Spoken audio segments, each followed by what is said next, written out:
I was in great difficulty. An urgent journey was facing me.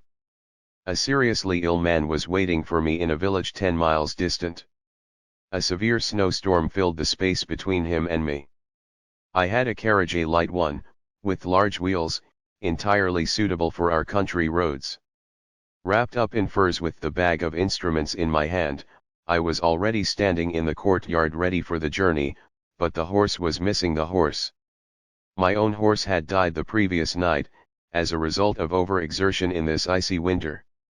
My servant girl was at that very moment running around the village to see if she could borrow a horse, but it was hopeless. I knew that, and I stood there useless, increasingly covered with snow, becoming all the time more immobile. The girl appeared at the gate, alone. She was swinging the lantern. Of course, who is now going to lend her his horse for such a journey? I walked once again across the courtyard. I couldn't see what to do. Distracted and tormented, I kicked my foot against the cracked door of the pigsty, which had not been used for years. The door opened and banged to and fro on its hinges. A warmth and smell as if from horses came out. A dim stall lantern on a rope swayed inside. A man huddled down in the stall below showed his open blue-eyed face. "Shall I hitch up?"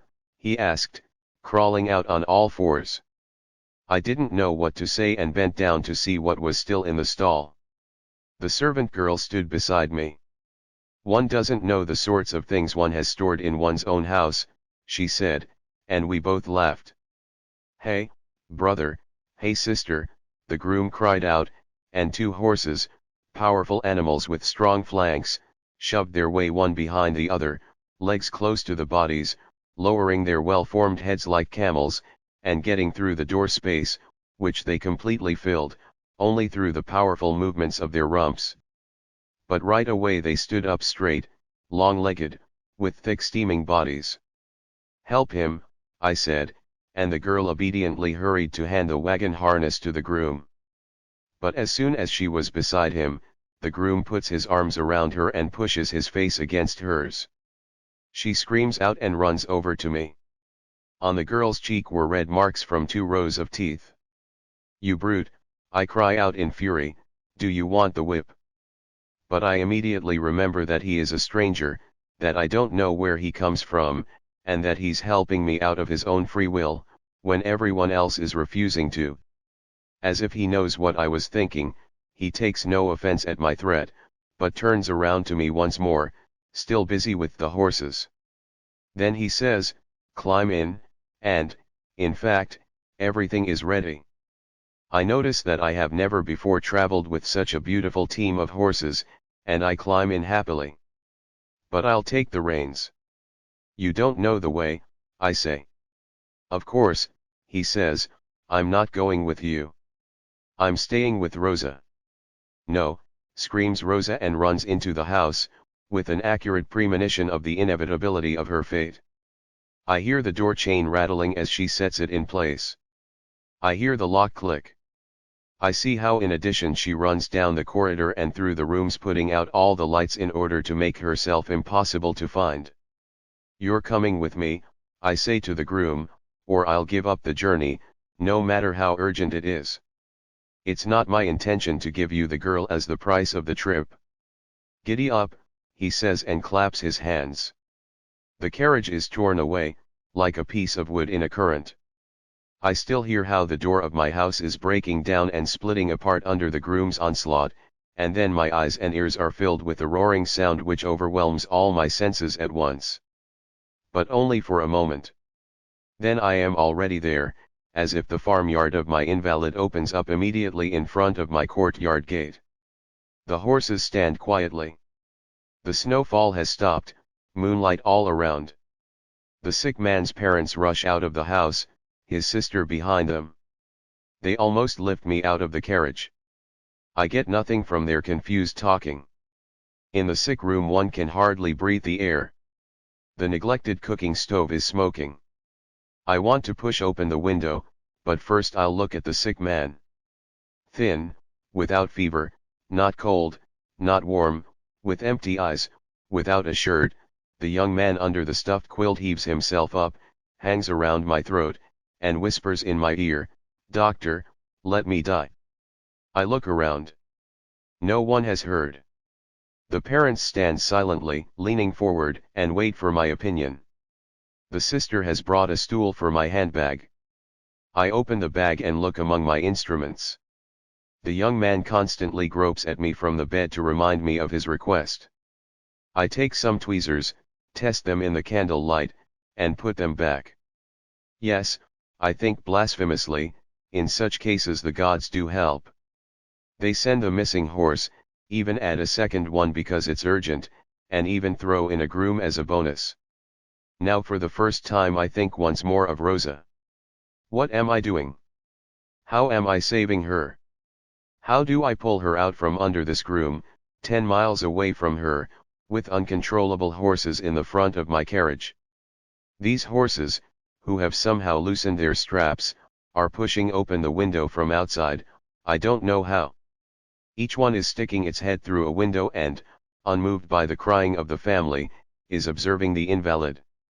I'll go back right away, I think, as if the horses were ordering me to journey back, but I allow the sister, who thinks I am in a daze because of the heat, to take off my fur coat. A glass of rum is prepared for me. The old man claps me on the shoulder, the sacrifice of his treasure justifies this familiarity. I shake my head. In the narrow circle of the old man's thinking I was not well, that's the only reason I refuse to drink. The mother stands by the bed and entices me over.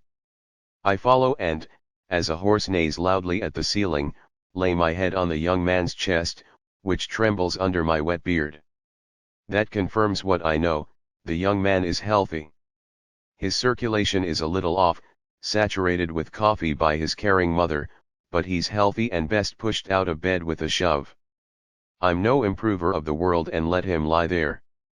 I am employed by the district and do my duty to the full, right to the point where it's almost too much. Badly paid, but I'm generous and ready to help the poor. I still have to look after Rosa, and then the young man may have his way, and I want to die too. What am I doing here in this endless winter? My horse is dead, and there is no one in the village who'll lend me his. I have to drag my team out of the pigsty. If they hadn't happened to be horses, I'd have had to travel with pigs. That's the way it is. And I nod to the family. They know nothing about it, and if they did know, they wouldn't believe it. Incidentally, it's easy to write prescriptions, but difficult to come to an understanding with people. Now, at this point my visit might have come to an end. They have once more called for my help unnecessarily. I'm used to that.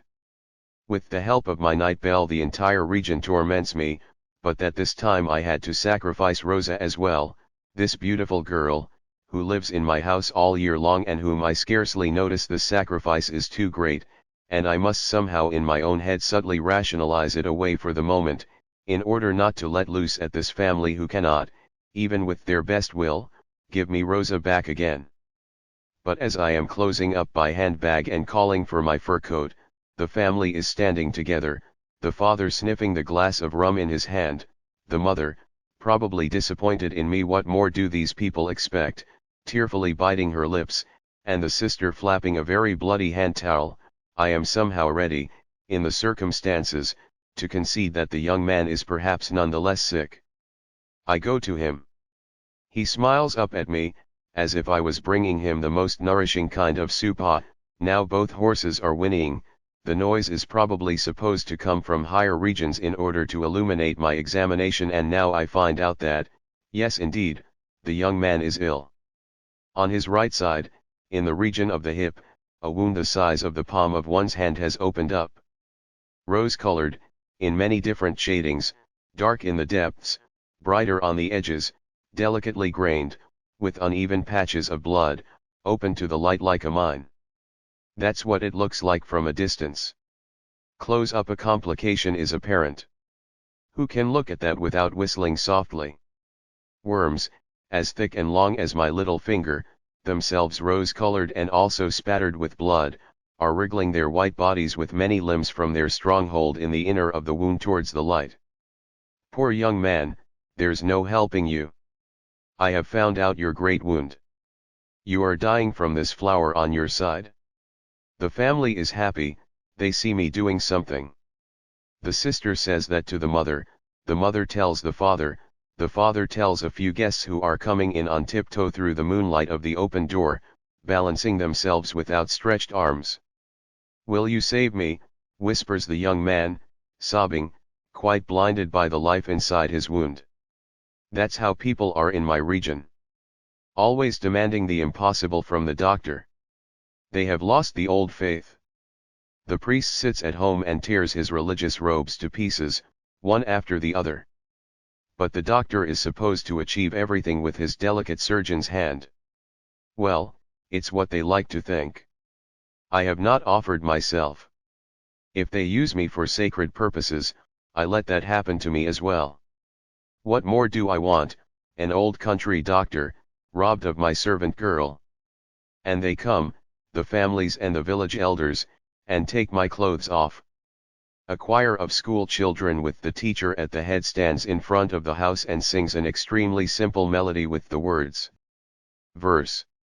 Take his clothes off, then he'll heal. And if he doesn't cure, then kill him. It's only a doctor, it's only a doctor. Verse. Then I am stripped of my clothes and, with my fingers in my beard and my head tilted to one side, I look at the people quietly. I am completely calm and clear about everything and stay that way, too, although it is not helping me at all, for they are now taking me by the head and feet and dragging me into bed. They lay me against the wall on the side of wound. Then they all go out of the room.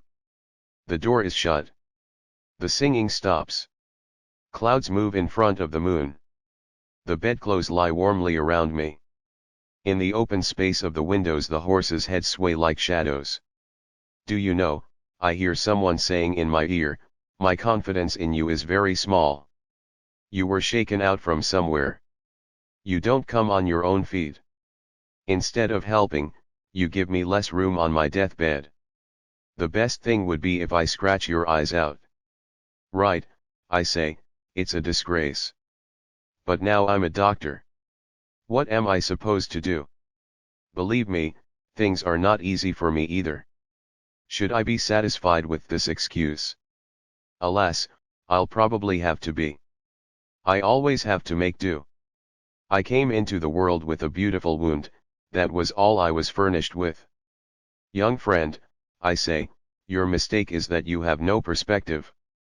I've already been in all the sick rooms, far and wide, and I tell you your wound is not so bad. Made in a tight corner with 2 blows from an axe. Many people offer their side and hardly hear the axe in the forest, to say nothing of the fact that it's coming closer to them. Is that really so, or are you deceiving me in my fever? It is truly so. Take the word of honor of a medical doctor. He took my word and grew still. But now it was time to think about my escape. The horses were still standing loyally in place. Clothes, fur coat, and bag were quickly snatched up. I didn't want to delay by getting dressed. If the horses rushed as they had on the journey out, I should, in fact, be springing out of that bed into my own, as it were. One horse obediently pulled back from the window. I threw the bundle into the carriage. The fur coat flew too far and was caught on a hook by only one arm. Good enough. I swung myself up onto the horse. The reins dragging loosely, one horse barely harnessed to the other, the carriage swaying behind, last of all the fur coat in the snow. Giddy up, I said, but there was no giddying up about it. We dragged through the snowy desert like old men. For a long time the fresh but inaccurate singing of the children resounded behind us. Verse. Enjoy yourselves, you patients. The doctor's laid in bed with you. Verse. I'll never come home at this rate. My flourishing practice is lost. A successor is robbing me, but to no avail, for he cannot replace me. In my house the disgusting groom is wreaking havoc. Rosa is his victim. I will not think it through. Naked, abandoned to the frost of this unhappy age, with an earthly carriage and unearthly horses, I drive around by myself, an old man. My fur coat hangs behind the wagon, but I cannot reach it, and no one from the nimble rabble of patients lifts a finger. Betrayed. Betrayed.